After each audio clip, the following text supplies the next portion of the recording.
Reka nsubire kubahereza mwiriwe canke mwaramutse bivanye naho buri umwe wese aherereye banywanyi bacu mubana natwe mu makuru n'ibiganiro vya misi yose tubandanye gushikiriza kuri no mbonesha kure yacu kandi yanyu Muhuza TV.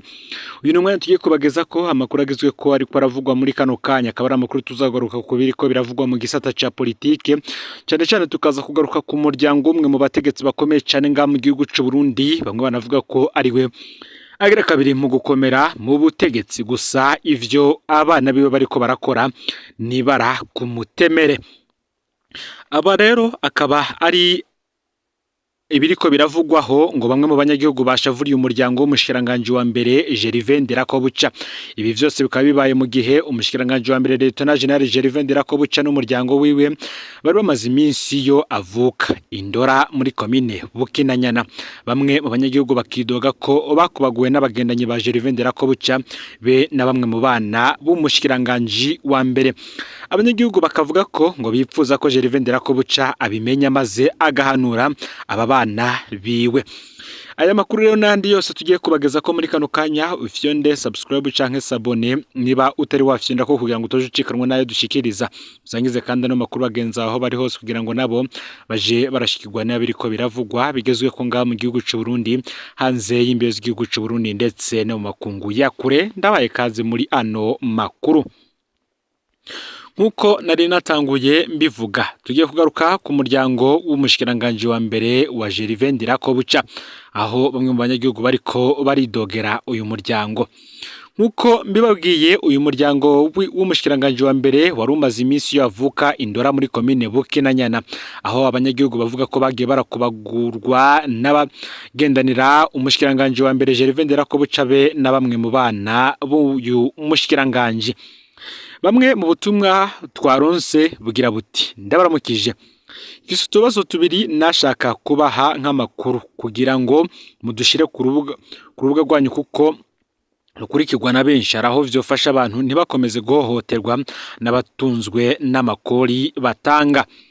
Ino ndwi umushikiranganje wa mbere Gervais Ndirakobuca yarabaye umwanya utari muto Indora ahasanzwe afise urupangu rwe rurimwo akabare k'ibinyobwa bitandukanye, ihoteli, ibitungwa bigizwe n'inka, ingurube, impene, inzuki, inkoko, inkwavu n'ibindi bitari bike. Twaranatangaye cyane kuko igihe cyose yahamaze asa n'uwagumye ku telefone ntiyanatembera canke ngo ashike kuri commune nkuko yahora yaje mu kiruhuko ngo twarabonye impinduka ikomeye kukungene yahora yifata ari ino. Imfura rero y'umushikiranganje wa mbere ifatanye n'abapolisi gukubita abanyagihugu. Imbere ko tubageza ko ivyo imfura y'umushikiranganje wa mbere hari ivyigeze kuba mu mwaka uheze umutambukanyi mukuru w'igihugu Angela Ndayishimiye yiyamirira kure abana b'abategetsi bifata nkaho ari bo bategetsi bagafata inkoho ndetse bakaja no guhohotera abanyagihugu bitwaje igagararo ca base batazi ivyo banyuzemwo mwishamba.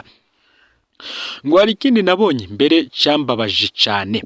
Umushikiranganje wa mbere yari yaje azananye n'umuryango wiwe wa muhungu we mukuru we yagumye atemberana n'abantu baba bambaye impuzu zisanzwe tenue civile bakaja kububare nkaho bita mu ryahodari haruguru gatoyi yaho yari station ya Gervais Ndirakobuca.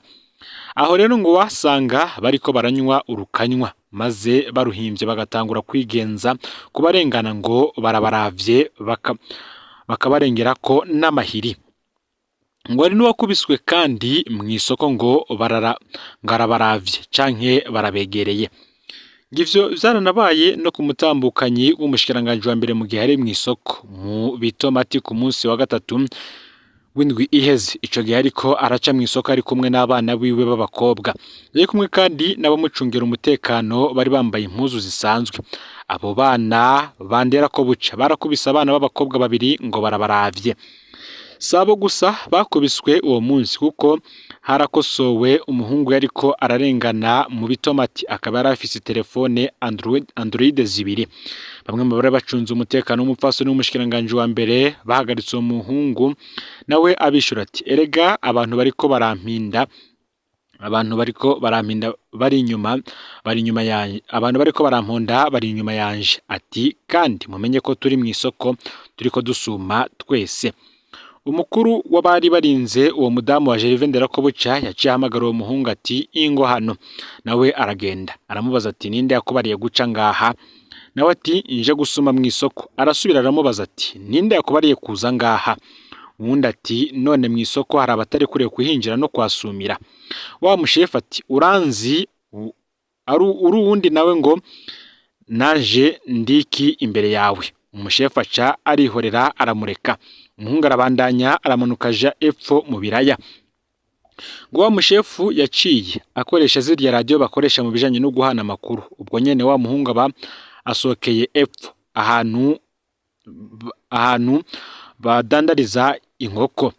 Haciye haza pick-up y'igipolisi ivamwe bambaye impuzu z'igipolisi gicungera abategetsi. Abapolisi batanu bamusimbira ko bamuterera muri ya modokari. Guhera ubwo ntitwasubiriye gukubita ijisho uyo muhungu, ngo sinzi iyo bamujanye. Ngo twaheruka ijambo abasirikare babiri bari ku ruhande bavuze ngo bamujanye kumukosora. Ni mu gihe ngo mu banyendora rero ishavu ririko riraniga. Aha rero abanyendora cyo kimwe n'abarundi twese ngo tugowe ayikivumu duca twibaza duti umuntu aje mu isoko kubera ari umutegetsi abaryo bose bazoca batabomoke ntibasubire gusuma no kurangura imirimo yabo bariko bararangura. Uti noneho uwo mupfaso ni umushikiranganje wa mbere niyinjira mu isoko n'ivyo bibondo vyiyo abantu bagatangura kubahunga, ubwo bo bazohava babinezererwa. Umushikiranganje wa mbere Lt Gervais Nderakobuca azohava binezererwa niyabona yinjiye n'umuryango we mu rushengero akabona abakristo bose barahunze kubwo gutinya guhabwa amahiri n'amakofe ukuraho. Turasabye rwose ubutumwa bushikire nyakuba umushikiranganje wa mbere Gervais Nderakobuca kugira yibutse umuryango wiwe n'abacungerera ubuzima bwabo ko indora tutahabahebera ngo bahabe bonyene, baza kuhanywera no kuhatembera kubera tuhari kandi twahagize neza. Turibaza ko Gervais Nderakobuca atamenye bino bintu, kumbure we ntavyo yari kwemera. Turasavye mu bimumenyeshe. Ngo turanakebura kandi bano bana b'umushikiranganje wa mbere ko ejo hatubikiye vyinshi, ko bakwirinda gukubita no gutoteza abanyarucari kubera aribo muri kazoza bazovamwo ibanga rikomeye cyane. Aha borabira kuri Dawidi yari umwungere mutoyi ariko Goliyati imbere yiwe yacitse akanyengeri. Murakoze.